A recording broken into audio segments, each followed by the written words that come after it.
When trade becomes a weapon.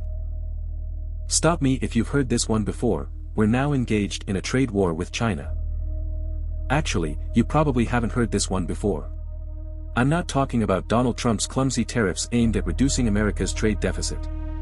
I'm talking instead about the sweeping new controls the Biden administration imposed last Friday on exports of technology to China, controls meant to constrain other advanced countries as well as the United States. Unlike the Trump tariffs, these controls have a clear goal: to prevent or at least delay Beijing's attempts to produce advanced semiconductors, which are of crucial military as well as economic importance.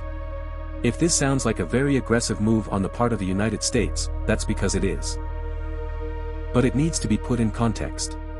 Recent events have undermined the sunny view of globalization that long dominated Western policy.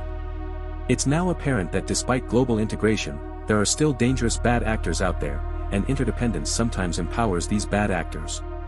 But it also gives good actors ways to limit bad actors' ability to do harm. And the Biden administration is evidently taking these lessons to heart. It wasn't supposed to turn out this way. The post-war world trade system, with its limits on protectionism and waves of tariff reduction, emerged partly out of the view that trade promoted peace. This was the firm belief of Cordell Hull, FDR's Secretary of State, arguably the father of that system. The European Union grew out of the 1951 coal and steel community, established with the explicit goal of making war impossible by binding European industry together.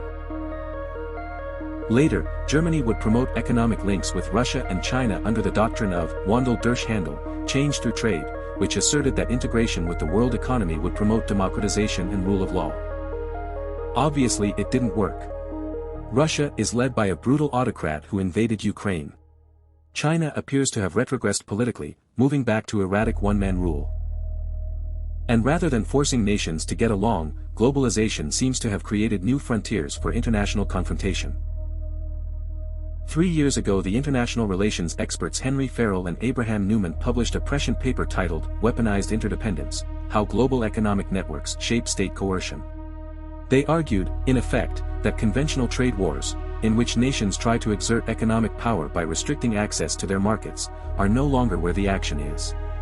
Instead, economic power comes from the ability to restrict other countries' access to crucial goods, services, finance and information.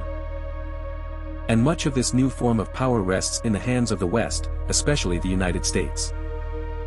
To be sure, we're not the only players who can exert economic pressure. Russia, losing on the battlefield, is trying to blackmail Europe by cutting off its supply of natural gas. But the big surprise on the economic side of the Ukraine war was the early success of the United States and its allies in strangling Russian access to crucial industrial and capital goods. Russian imports have begun to recover, but sanctions probably dealt a crucial blow to Vladimir Putin's war-making ability. Which brings me to what we might call the Biden doctrine on globalization and national security. Last week, Catherine Tai, the U.S. Trade Representative, gave a fairly startling speech calling for U.S. industrial policy aimed in part at protecting national security.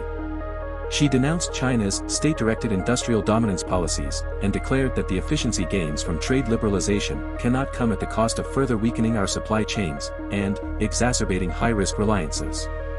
On the same day, the Biden administration announced its new export controls aimed at China. Suddenly, America is taking a much harder line on globalization.